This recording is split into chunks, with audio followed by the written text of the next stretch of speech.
서울 전체 면적의 절반이 넘는 땅을 개인 명의로 소유한 한 여성이 있었습니다. 여의도를 100개 이상이나 합친 크기. 대한민국 기준으로는 정말 상상조차 하기 어려운 그런 규모죠. 사람들은 그녀의 이 연애사를 이야기를 하는데 정작 그녀가 남긴 것은 사랑 스캔들이 아니고요. 한 나라의 기억이었습니다. 오늘 소개할 주인공은 카예타나 피츠제임스 스튜어트, 스페인 알바 공작 부인입니다.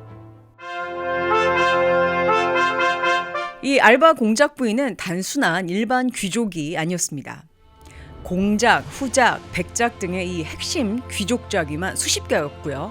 부속 그 역사적 칭호까지 합치면 약 190여 개 정도가 된다고 하니까 대단하죠.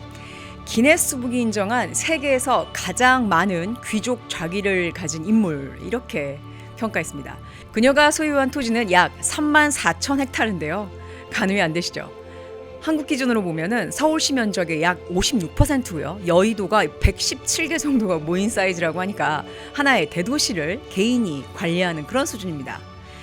자산은 수조 원대로 추정이 되는데 이것은 현금이 아니었는데요. 궁전, 토지, 미술품, 그리고 국가급 역사 문서들이었습니다. 알바 공작 부인은 이 돈 많은 개인이 아니고 거대한 국가 유산을 관리하도록 맡겨진 그런 사람이었습니다. 알바 공작 부인은 이 태어날 때부터 스페인 권력의 한 가운데에서 태어났죠.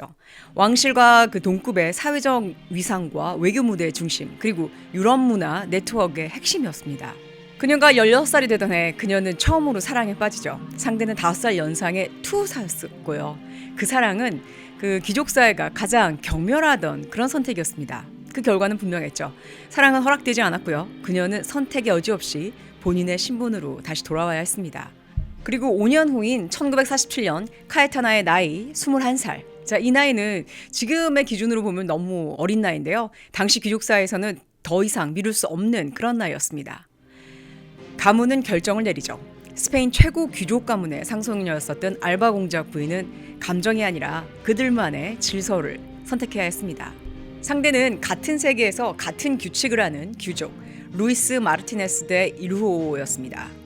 이 둘 사이에서 6명의 자녀를 두고 살았는데요. 결혼 25년 후에 남편과 사별하고 말죠. 자, 이 결혼이 실패라기보다는 그녀한테 있어서 사랑이 비어있는 삶이 무엇인지 처음으로 가르쳐준 시간이 아니었을까요?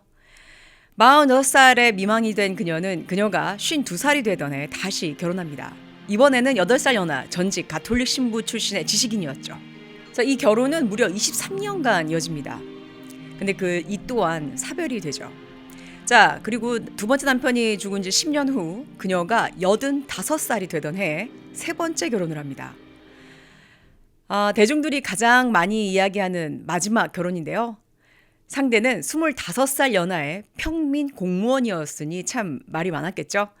사회적인 비판도 있었고요. 노년의 삶을 충분히 즐기고 있다, 이런 평가도 있었습니다. 그런데 여기서 중요한 사실은 이 결혼 이전에 이미 그녀는 모든 재산을 자녀들한테 생전에 증여했다는 점이고요. 남편 또한 이 모든 상속권을 공신 문서로 포기합니다. 저는 이 결혼은 무조건적 사랑이다, 또는 이 사랑을 위한 일탈이다, 이렇게 보지 않고요. 가문을 지키기 위해서 리스크를 제거한 뒤에 선택한 그녀만의 매우 현명한 관계라고 생각하게 됐습니다. 사람들은 당시에 말했죠. 그녀는 결국 평민을 택했다, 또는 돈으로 사랑을 선택했다. 그런데 여러분, 제가 그렇게만 본다면 오늘 방송이 무의미하겠죠? 제가 보는 알바 공작 부인은 귀족을 떠난 것이 아니고요. 귀족의 규칙을 끝까지 자기 방식으로 쓴 기준이 아주 분명한 사람이라고 보게 됐는데요. 그녀가 선택한 것은 신분도 개인적 욕망도 아니고 자기 삶을 스스로 결정할 수 있는 그런 관계를 선택했다고 생각하게 됐는데, 여러분들은 어떻게 생각하시나요? 물론 그 뒤에는 조상들이 남긴 이 어마어마한 재산과 지위, 권력 등이 있어서 가능했겠지만, 그래도 여러분들, 그녀가 우리를 진짜 놀라게 하는 것은 바로 이것입니다. 1975년 알바 공작 부인은 카사 데 알바 재단을 설립합니다. 이 재단의 역할은 아주 명확했는데요. 개인이 소유했었던 궁정과 미술품, 스페인 역사 문서를 사적 재산으로 봉인하지 않았다는 것이 바로 핵심입니다. 리리아 궁전인데요. 이 리리아 궁전은 개인 저택이었는데 그녀는 이것을 대중들한테 공개하죠. 고야라든가 루벤스, 렘브란트라는 이 어마어마한 작품들은 그녀 거실 장식이 아니라 세계 미술사 연구 대상으로 이 관리를 하게 됐습니다. 수백 년간 쌓인 문서들은 금고가 아니라 학자들한테 열렸죠. 이뿐만 아니죠. 1959년 알바 공작 부인은 리리아 이 궁을 열어서 크리스찬 디올 자선 패션쇼를 개최합니다. 자, 이 행사는 그 당시에 사치 쇼가 아니었고요. 그 당시에 어려웠었던 이 스페인 사회를 위한 의료, 빈곤 구호, 기금 마련이 목적이었다고 합니다. 여기서 바로 그녀가 빛난 이유가 그녀는 명품을 소비한 귀족이 아니라 명품의 힘을 사회로 흘려보낸 귀족이었다는 점에 있습니다.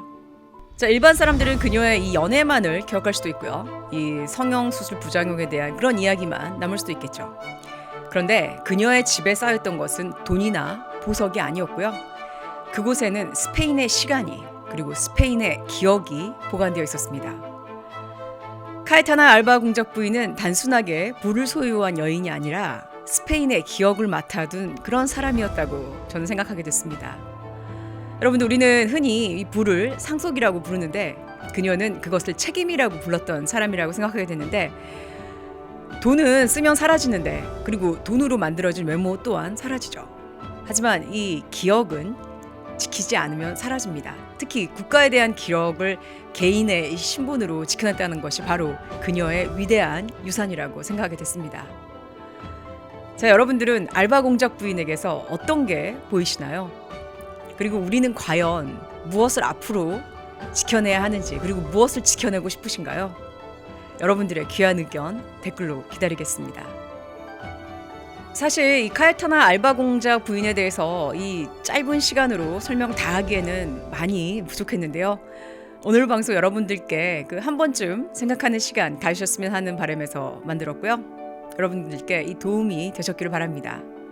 오늘도 시청 감사합니다.